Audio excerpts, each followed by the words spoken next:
गीतबाट चर्चित हुनुहुन्छ।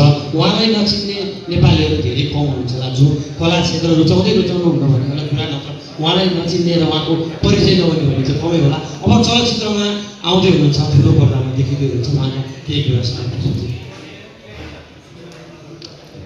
धेरै धेरै धन्यवाद छ। विशेष धन्यवाद रघुनाथ सापकोटा दाइले र अमरदीप सापकोटाप्रति हार्दिक सम्मान छ। मलाई विश्वास गरेर फिल्म लिने अवसर प्रदान दिनुभयो। म त खास त म पढ्नभन्दा काठमाडौँ छिरेको विद्यार्थी हुँ। अब गर्दा गर्दै लोक गायक भएँ, अलिकति सिक्दा जाने गए पनि थिएन। गीत गाइरहँदा यो मोल्डिङ पनि थाहै थिएन मलाई। डाइरेक्टर प्रकाश भट्ट दाइले मलाई अमेरिका जापान पनि भन्ने मेरो आफ्नो गीतमा उहाँले खेलाउनु हो। त्यसमा जानी नजानी अभिनय गरेको थिएँ। त्यसपछि म एकाधिक आफ्ना गीतमा खेल्ने प्रयत्न गरेँ। त्यो गर्दछ भने सबै कामहरू मैले जे गर्दै आएको छु त्यो मैले देखेको सपनाभन्दा बाहिरका छन्। म काठमाडौँ आइरहँदा इन्जिनियर बन्न आएको थिएँ, कसरी कलाकार पनि मैले थाहा थिएन। यो मोल्डिङ गर्छु, गीतमा खेल्छु पनि थाहै थिएन, गीतमा पनि खेलेँ। यो गीत गाएर पैसा कमाइन्छ, विदेश जान पाइन्छ पनि थाहा थिएन। यो गीत गाइरहँदा पछि थाहा पाएँ गीत गाएपछि काठमाडौँ पैसा पाइँदो रहेछ, विदेश पनि सिक्दै जान पाइँदो रहेछ।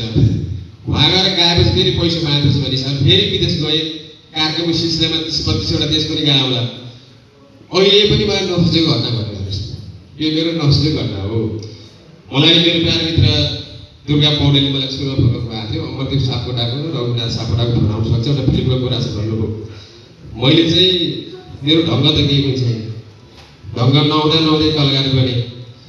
अब पनि यो खासै मेरो रहरको विषय होइन भनेर उहाँलाई सुरुमा जानकारी गराएको थिएँ। पछि रघुनाथ दाइ र अमर सरसँग भेटेपछि त्यस्तो पोजिटिभ भाइब्स आएको।